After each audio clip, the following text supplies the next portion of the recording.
Will you help me?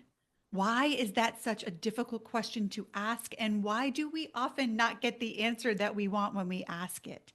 In today's video, I am going to share 3 keys to asking for help and getting it.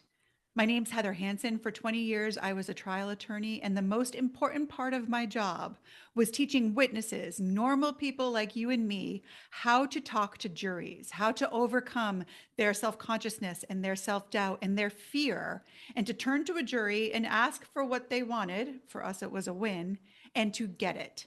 And so I combined my psychology degree and my hypnosis training and my conflict resolution training to teach people how to do that. And today I'm going to teach you 3 keys to asking for help and getting it. The first key to asking for help and getting it is to focus on the other person. So often, when we ask for help, we're thinking about why we need help, what's going wrong in our lives, how desperate we are to get this help. And that is not effective in actually getting the help that we need. Instead, think about the person you're asking. How does what you want, what you're asking for, the help that you need, how does it help them? I'll give you a number of examples. There's one woman that I coach who was really struggling with her partner, and they were not divvying up the work around the house effectively or fairly in her mind. And she really struggled with asking him for help until we started focusing on him and how asking him for help would actually be helping him. For example, she wanted help with the laundry, and she would constantly be nagging him and complaining and sighing and in a bad mood about having to do the laundry. And the more that she did that, the worse their relationship was. The less often they had fun together, the less often they laughed together. When she started focusing on the fact that if he would help her with the laundry, she would be more fun. She would be more interesting. She would be more likely to want to watch the game with him instead of huffing and puffing and being a pain in the butt in the background. And when she talked to him about that, he very happily helped her with folding the laundry. One of the things that I often talk to my clients about is when you show them something you share, they start to care. So you want to show the person that you're asking for help about a shared goal, a shared benefit, a shared enemy, a shared experience. For them, they had the shared goal of having more fun together on the weekends. And when she focused on that thing that they shared, he started to care. So you really want to look at the other person. What's important to them? What is their goal? And how does that goal also get impacted and helped by the help that you're asking for? Maybe you have a shared enemy. Another one of my clients was working on a huge project, and part of that project involved a PowerPoint that they had split up amongst the members of the team. My client was having trouble with her part of the PowerPoint in one particular slide. So she wanted to ask for help. And we decided that the best way to ask for help was to focus on the shared enemy. They all really were afraid of their boss. And their boss was a yeller, and their boss was someone who would often make them stay late, the whole team, if something wasn't done. So she went to her teammates and she said, I'm having trouble with this one slide. And if we can get this done, we're not going to have to stay late and we're not going to get yelled at. And so her team jumped in very happily because they had this shared goal and this shared enemy. So when you focus on the things you share, they will start to care. Number one, focus on how what you're asking for helps them as well. The second key to asking for help and actually getting it is show that you are trying. I think most of us have had that experience where a child will ask you for help cleaning their room or doing the dishes or dusting, and you look and the child has actually not even started cleaning the house, cleaning their room, or dusting, and they really want you to do it for them. And that is not what you want to be doing when you are asking for help. You want the person you're asking to see that you are actually trying, that you're actually putting in some work.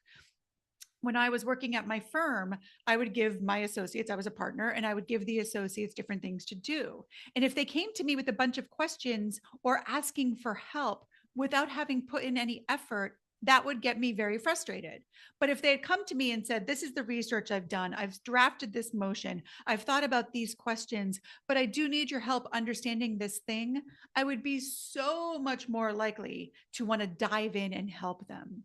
When you show them you've begun, they'll want to help you get it done.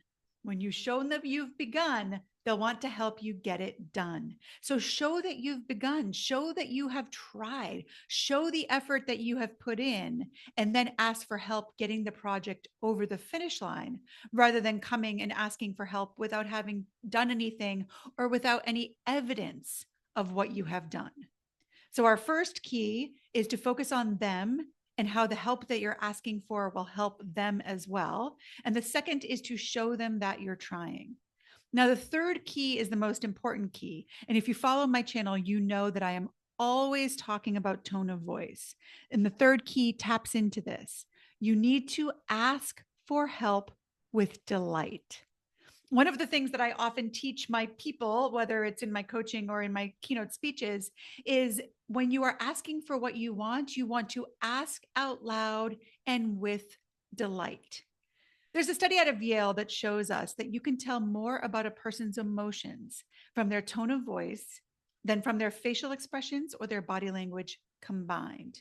And so you have got to get into delight, not fear, not frustration, not bitterness, not resentment, not embarrassment before you go and make the ask for help.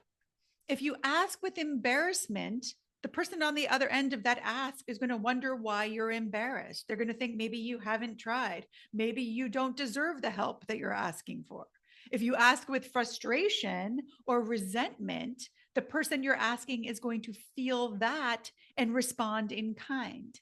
But if you ask for help with delight, the other person is going to respond to that energy in your tone of voice and be delighted to help you.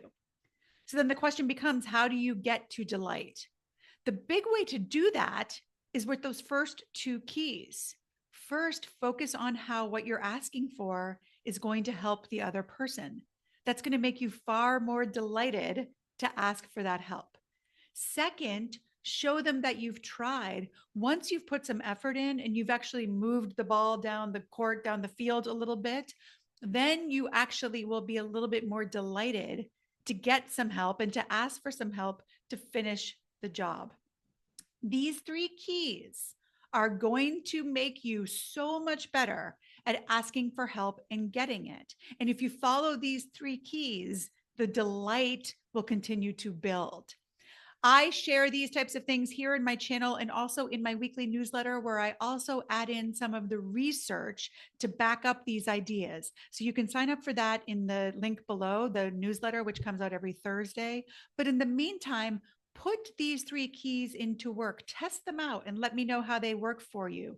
They have worked for many, many people that I've worked with, both in my work now and all those years as a trial attorney, when really witnesses were asking the jury to help them get a win. And most of the time we did.